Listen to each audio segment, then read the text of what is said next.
Everyone, welcome to our channel. मैं हूं Aishwarya. Pregnancy में नाभि में कई ऐसे बदलाव होते हैं, जैसे कि नाभि का बाहर आना, नाभि में खुजली होना, चुभन होना, कई ऐसे भी बदलाव महिलाओं में देखे गए हैं।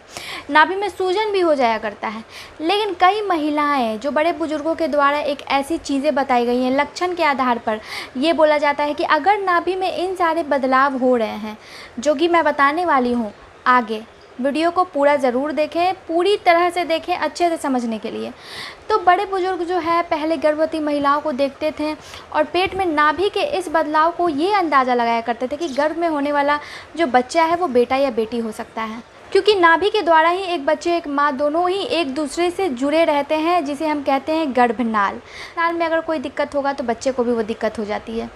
तो नाभि का बाहर निकलना, आपने कई बार देखा हो कि महिलाओं का जब पेट बाहर निकलने लगता है, चौथे पाँचवें महीने से जब पेट बाहर निकलने लगता है, साथ ही साथ उनके नाभि में भी ये बदलाव दिखता है। महिलाओं की जो नाभि है वो बिल्कुल अंदर की ओर होती है, वहीं कई महिलाओं की जो नाभि है वो बाहर की ओर निकली हुई होती है। तो नाभि का बाहर निकलना बेटा होने के लक्षण है, ये बोला जाता है।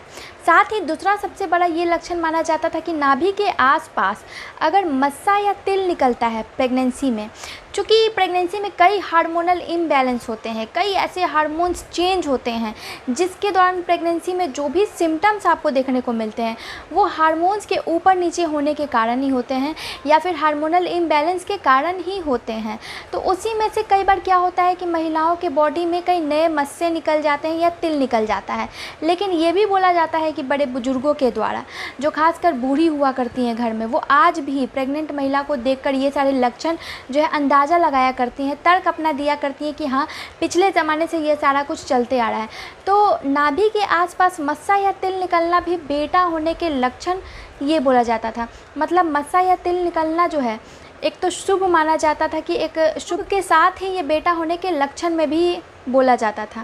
पहले के लोग जो है वो ज़्यादा अल्ट्रासाउंड वगैरह नहीं करवाया करते थे। इन सब लक्षणों के द्वारा ही जो है अपने मन में ये बोला करते थे कि हाँ इस औरत को ऐसा हुआ था, या फिर घर में बहुत सारी औरतों को ऐसा हुआ था। बहुत सारी ऐसी औरतें थी जिनका नाभि बाहर निकला और उन सभी को बेटा हुआ, तो हो सकता है कि इस बार तुम्हारे साथ भी ऐसा हो रहा है, तो बेटा होने के ये लक्षण है।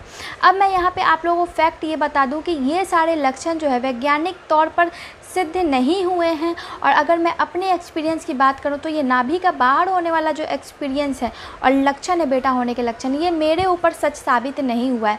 वही मैंने कहा कि ये सारी बातें जो है किसी पे, ये जो भी कहावत कही गई हैं या फिर बातें पहले से चली आ रही हैं, किसी पे सच हो जाती हैं, किसी पे बिल्कुल भी सच नहीं होती हैं। तो इन सब बातों को आप सिर्फ मनोरंजन के तौर पर ले सकते हो, इसको सच समझकर आप कुछ ऐसा कदम नहीं उठा लेना जिससे फ्यूचर में आपको सफ़र करना पड़े। तो आई होप कि आपको ये वीडियो पसंद आया हो। वीडियो पसंद आया हो तो वीडियो को लाइक, चैनल को सब्सक्राइब। धन्यवाद।